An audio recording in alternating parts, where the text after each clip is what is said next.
பாமகவின் அருள் செய்தியாளர்களை சந்திக்கிறார். நேரலை காட்சிகளை பார்க்கலாம்.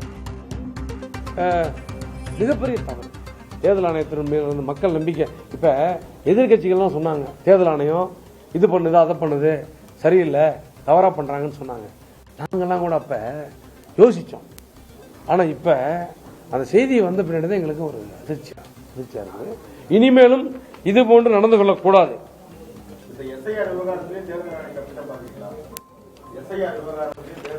எஸ்ஐஆர் விவகாரத்தில் கூடங்க இது எடுக்க வேண்டியதுதான்.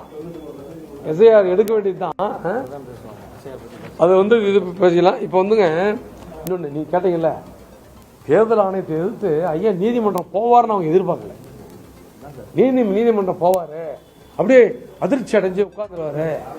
ஏங்க அவர்தான் என்ன சொல்றாங்க, நேத்து கூட பாலு சொல்றாரு 87 வயசு அவரு சுயநினைவோட பேசல, அவர் பேச வைக்கிறாங்க அப்படின்னு சொல்றானே படுபாவி. வார வாரம் வியாழக்கிழமை உங்கள் முன்பு நான் கூட இந்த குறிப்பெல்லாம் வச்சுட்டு பேசுறேன். ஒரு பதட்டத்துல ஐயா சின்ன குறிப்பு கூட வச்சுக்காம 1 மணி நேரம் பத்திரிகையாளருக்கு முன்பு பேசுறாரு. ஏங்க இத தமிழ்நாட்டு மக்கள் நம்புவாங்களா? தமிழ்நாட்டு மக்கள் அறிவார்ந்த சமுதாயம்.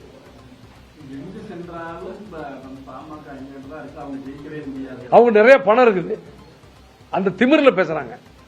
என் நீதி சாகலங்கிறது நீதிமன்றம் இருக்குது, காட்டிட்டோம்.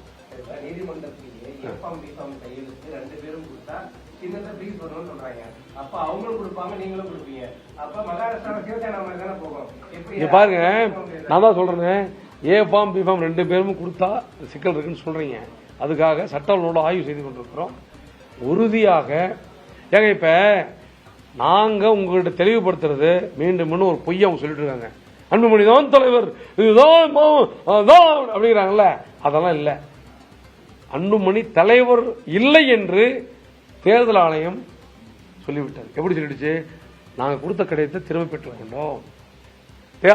உயர்நீதிமன்றம் சொல்லிடுச்சு உனக்கு அதிகாரம் இல்லை, கடிதம் வழங்க உனக்கு அதிகாரம் இல்லை சொல்லிடுச்சு. முடிஞ்சுதா? தலைவர் போ, இந்த பக்கம் எழுந்திச்சு போ, சீட்டை எழுந்திச்சு போ. 14ஆம் தேதி அந்த பதவி காலியாக இருக்கிற பதவிக்கு 14ஆம் தேதி நாங்கள் பொதுக்குழுவை நடத்தினோம். அந்த பொதுக்குழுவில் ஐயா அவர்களை தலைவராக பொதுக்குழு தேர்ந்தெடுத்திருக்கிறது. இதை தேர்தல் ஆணையம் அங்கீகரிக்க வேண்டும் என்று நாங்கள் கேட்டோம்.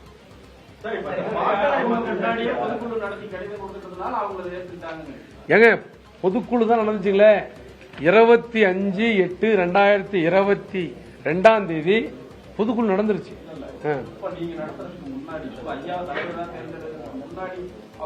அப்ப அவருக்கு பதவியே இல்லையே, பதவிதான் லாப்ஸ் ஆகி போச்சு. ஏங்க 27/5/2025 அவர் பதவி முடிஞ்சிச்சு. ஏங்க இப்ப பாட்டாளி முறை விதிப்படி, சட்ட விதிப்படி 3 ஆண்டுகள் முடிஞ்சு போச்சு. அவர் எப்படி இல்லையே, நிறுவனர் வரணுமே. தலைவர் பதவி இல்ல, நிறுவனர் தான் அதிகாரம். நிறுவனர் ஏங்க அதெல்லாம் போய் சும்மா டிராமா. ஏங்க உங்களுக்கு அதிகாரமே இல்லாத ஒரு கூட்டத்தை இந்த இடத்துல ஒரு கூட்டத்தை கூட்டி நான் தான் நீ தான் அப்படின்னு சொல்ல முடியுமா? சொல்ல முடியாது. இது எங்க கட்சி பதிவு செய்யப்பட்ட இதுல ஒண்ணுமே இல்லைங்க. சிம்பிள் சப்ஜெக்ட் 2022ங்கிறத 2023 மாத்திட்டாங்க. அவ்வளவுதான். சிம்பிள் 2ங்கிறத 3ஆ மாத்திட்டாங்க.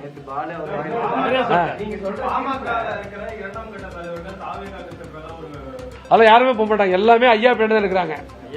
பாட்டாளி மக்கள் கட்சியை பொறுத்தவரையில அனைவரும் மருத்துவர் ஐயா கூட தான் இருக்காங்க.